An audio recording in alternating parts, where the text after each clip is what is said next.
Every single one of you has something that you're good at. Every single one of you has something to offer. And you have a responsibility to yourself to discover what that is. Worry more about what you want to do rather than what you want to be. In case Kanye is serious about this whole POTUS thing, or as he calls it, PZ, I do have advice for him. Top 10, I got a top 10. Got my motivation high for my top 10. Gotta learn from the wise women and men.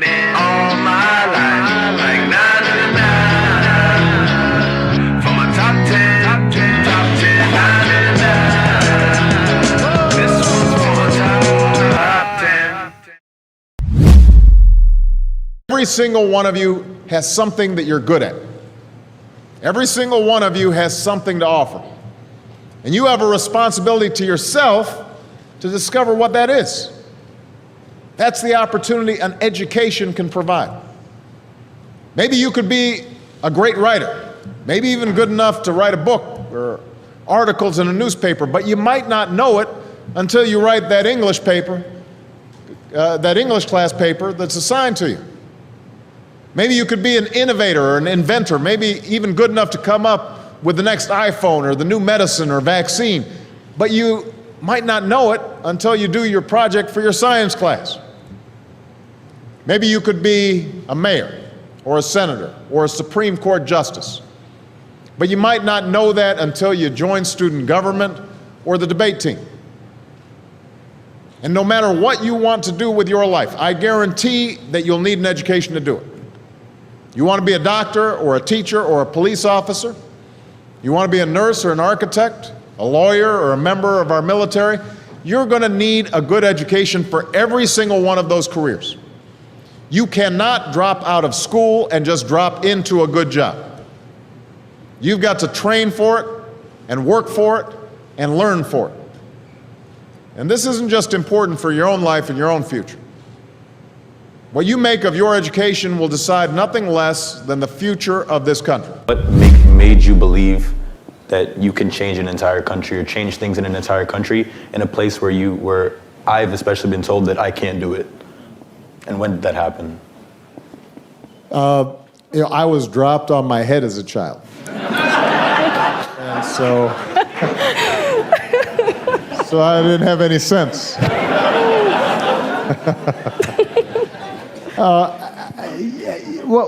I think this actually connects with Yara's earlier question about how do we sustain a movement.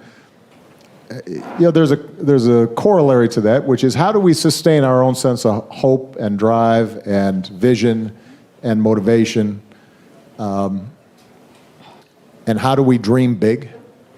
And for me, at least, it was not a straight line. It wasn't a steady progression. Mm-hmm. It was an evolution that took place over time as I tried to align what I believed most deeply with what I saw around me and with my own actions. One of the things that I used to do trainings for community organizers, and we used to tell folks, if you want to know what your values are right now, look at where you're putting your time, your money, your energy. You may tell yourself that you are really community-minded, but if all your time, money, and energy is going into going to the club or playing sports, then that's actually what's important to you. Now, what happens is as a young man, I've said before that I was kind of a goof-off. When I was your age, I was not sitting on the stage talking in some serious voice about... I was out there trying to get with some girl or playing basketball or, doing things I shouldn't have been doing. But what started happening was that I would read, let's say, about Nelson Mandela and the struggles in South Africa, and I'm in a class and I'm raising my hand and I've got some opinion, or a representative of the African National Congress would come to campus and they were my age and they're risking potentially getting thrown in jail or they're in exile trying to struggle, and I'm saying to myself, if I really do believe in that, then what am I doing about it? Yeah. And what am I willing to give up? And what am I willing to sacrifice? And so there was this long process for me of aligning what I said I believed in with my behavior and then testing what I could change so that the world would align better with what I believed in and my values. You may have heard about this. Kanye is thinking about running for Speaker of the House.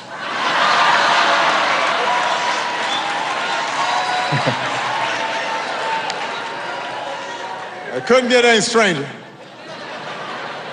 But in case Kanye is serious about this whole POTUS thing, or as he calls it, PZ, I do have advice for him. There's some stuff that I've picked up on the way. First of all, you've got to spend a lot of time dealing with some strange characters who behave like they're on a reality TV show. So you've got to be cool with that. Love you too.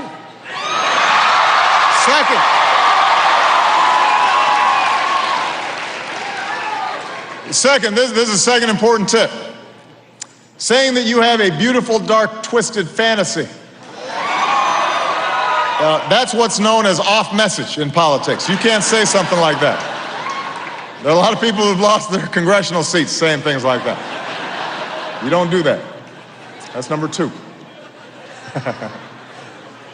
And number 3, do you really think that this country is going to elect a black guy from the south side of Chicago with a funny name to be president of the United States?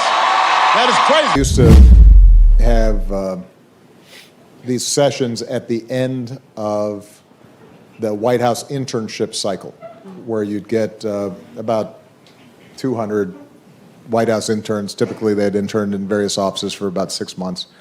And I would come in at the end of their internship with a group session, and they'd ask questions. And these were all, high-achieving type A, gotten straight A's, They did not act like I acted at their age. They were, So invariably, somebody would ask me, Mr. President, they wouldn't be this bold, but it was basically, how can I be president? In the sense of they were asking, no, in a sincere way, they were asking, I'm inspired by the idea of public service. What path should I take? How should I think about it? And the thing I used to tell them, which was something an older friend of mine had told me back when I was still organizing. I remember him telling me, and I related to these young people, worry more about what you want to do rather than what you want to be. Part of the problem of politics is typically, whether it's Washington, D.C., or any other capital around the world, a lot of people got there because they had an idea in their head of, I want to be a congressman, or I want to be a member of parliament, or I want to be X, Y, Z. And first of all, you're playing the lottery a little bit, because there's a limited number of those seats available. But the other thing is, when that's your focus, you may spend 10 years just trying to be something, and when you get there, it turns out that you have no idea what you want to do with it. Everyone has a role to play. And those of you who are planning to go into business, I think it's wonderful that you're going into business. And you should pursue it with all your focus and energy. Those of you, though, who are more inclined to teach or more inclined to public service, you should also feel encouraged that you are playing just as critical a role.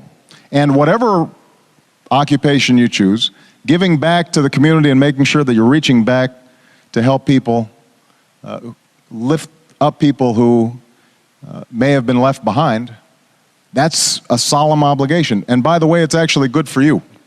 It's good for your spirit. It's good for your own moral development. It'll make you a happier person, knowing that you've given back and you've contributed something. This is a fun job. Right. Every day I wake up and I get a bird's eye view on what's going on everywhere in the world. Mm-hmm. I can have as much of an impact on the things that are important to people as anybody on the planet. Right. If you're applying yourself steadily every single day to the job, and you're keeping your North Star, which is, when I leave this office, I want things to be a little bit better, then the day-to-day criticism, the chatter, the noise, is something that you end up blocking out. And the longer you're in the job, the more you're likely to take the long view. It is very rare where change happens overnight. And that's, now, when you're young, you're supposed to be impatient. If you're too patient and you're young, you may not get to where you want to go. But the danger of impatience is you can get discouraged if change doesn't happen right away. And I think that the most important thing for all of you is to remember that the work you're doing in this place at this moment is not going to be the beginning, and it's not the end. When I was young, my family lived overseas. I lived in Indonesia for a few years. And my mother, she didn't have the money to send me where all the American kids went to school. But she thought it was important for me to keep up with an American education. So she decided to teach me extra lessons herself, Monday through Friday. But because she had to go to work, the only time she could do it was at 4:30 in the morning. Now, as you might imagine, I wasn't too happy about getting up that early. And a lot of times I'd fall asleep right there at the kitchen table. But whenever I'd complain, my mother would just give me one of those looks and she'd say, "This is no picnic for me either, Buster." So I know that some of you are still adjusting to being back at school, but I'm here today because I have something important to discuss with you. I'm here because I want to talk with you about your education and what's expected of all of you in this new school year. Now, I've given a lot of speeches about education, and I've talked about responsibility a lot. I've talked about teachers' responsibility for inspiring students and pushing you to learn. I've talked about your parents' responsibility for making sure you stay on track and you get your homework done and don't spend every waking hour in front of the TV or with the Xbox. I've talked a lot about your government's responsibility for setting high standards and supporting teachers and principals and turning around schools that aren't working, where students aren't getting the opportunities that they deserve. But at the end of the day, we can have the most dedicated teachers, the most supportive parents, the best schools in the world, and none of it will make a difference. None of it will matter unless all of you fulfill your responsibilities. Unless you show up to those schools, unless you pay attention to those teachers, unless you listen to your parents and grandparents and other adults and put in the hard work it takes to succeed. Through education, you can also better yourselves in other ways. You learn how to learn. how to think critically and find solutions to unexpected challenges. I remember we used to ask our teachers, why am I going to need algebra? Well, you may not have to solve for X to get a good job or to be a good parent, but you will need to think through tough problems. You'll need to think on your feet. You'll need to know how to gather facts and evaluate information. So, math teachers, you can tell your students that the president says they need algebra. Education also teaches you the value of discipline. That the greatest rewards come not from instant gratification, but from sustained effort and from hard work. This is a lesson that's especially true today in a culture that prizes flash over substance, that tells us that the goal in life is to be entertained, that says you can be famous just for being famous. May you get on a reality show, don't know what you've done, suddenly you're famous. But that's not going to lead to lasting, sustained achievement. And finally, with the right education, both at home and at school, you can learn how to be a better human being. For when you read a great story or you learn about an important moment in history, it helps you imagine what it would be like to walk in somebody else's shoes, to know their struggles. The success of our economy will depend on your skills, but the success of our community will depend on your ability to follow the golden rule, to treat others as you would like to be treated. Just asked me, Mr. President, do you have a bucket list? I have something that rhymes with bucket list. Take executive action on immigration? Bucket. New climate regulations? Bucket.